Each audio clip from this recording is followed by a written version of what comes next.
I tell people that all the time because the mortgage, your principal and interest is a fixed number. It's not going anywhere. If anything, you're going to refinance to reduce it. Yeah. The other thing that I tell people, which still to this day, I'm like, how can you win this argument? I'm like, you're renting right now. So you're paying 100% interest because when you turn in your keys, you'll be lucky if you get your security deposit back. And it's like you spent 2, 3, 4 years renting. Okay, yeah, maybe your rate's a little higher today, but at least you're paying down your mortgage. You're paying down a balance. You're paying towards something. Where, right now people that are renting, you're just renting.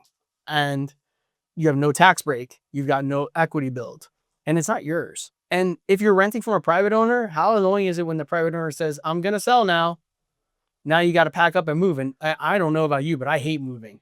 I don't like moving. And we also have situations where we see tenants living in a property and they have roof leaks and they call that landlord and the landlord said, I'll get to it when I get to it.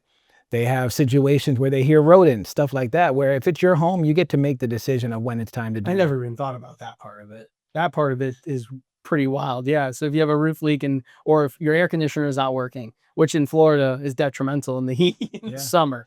I mean, imagine having to wait a week to get your AC fixed in 95-degree weather. Yeah. Yeah. I never even thought about that. And for them, there's a margin that makes sense for them. Where if it's my house and my AC goes out, I don't care if it's an emergency service call. They're coming out that night. Oh yeah. If it's the landlord and today it's going to be $150 service call, but tomorrow it'll only be $35, then they can wait a little bit. Mm-hmm. Yeah, and they're the ones that are going to suffer. So that's a great message for buyers. What about list sellers? I know that you're a big listing agent. You got some awesome properties that you're listing, and you guys do open houses. What's your message for a seller, especially if their house is sitting on the market for 2, 3, 4 weeks? What are you telling them?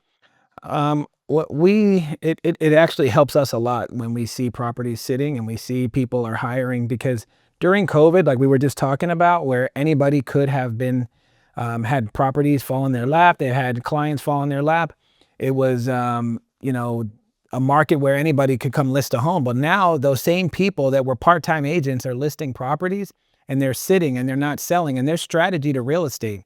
So when you look up who you're hiring, there's a difference between hiring somebody that sells, the average realtor sells between 8 and 10 homes a year, and we're closing between 100 and 150 homes a year. So it's a totally different scenario where a lot more experience. You have a full team of professionals working behind you. We have lender partners, we have title partners. I mean, not to mention your cool videos for your listings, your photos. Like I was looking at a house the other day and I was flipping through the pictures and like they had a picture upside down. Like the porch was upside down. I'm like, oh, that's a cool one. It's a gravity room. Like, literally the furniture was up on the roof. I'm like, how can you load a listing like that? Yeah. And then if I was selling my house and it was a $900,000 house, if I was that owner, I'd be like, dude, fix this. And then they took it with their phone. So it's like, when I just recently sold, I hired an agent up in Lake Placid and very professional. And they came with drones and night shots and day shots. I mean, I don't even think all the pictures published before it sold because it was so nice. Mm-hmm. Fire pit light, night light, like it was beautiful. And I was like, man, that's how you market something.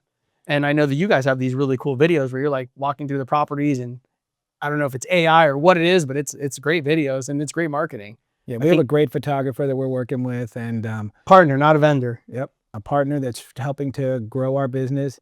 And a lot of people don't understand that if you want to set yourself apart, you have to spend money. A lot of people are very focused on, I could do it with my iPhone and save a couple of $100 versus doing a professional video, professional photos, aerial photography. Even if it's not a very high-end property, you're still going to be able to set yourself apart. If anybody ever comes to my website, I want them to see consistency, which is something we've talked about a few times already today. Yeah, absolutely. Your website is definitely consistent. You can tell by all the photos. They all look mimicked. It's all very consistent.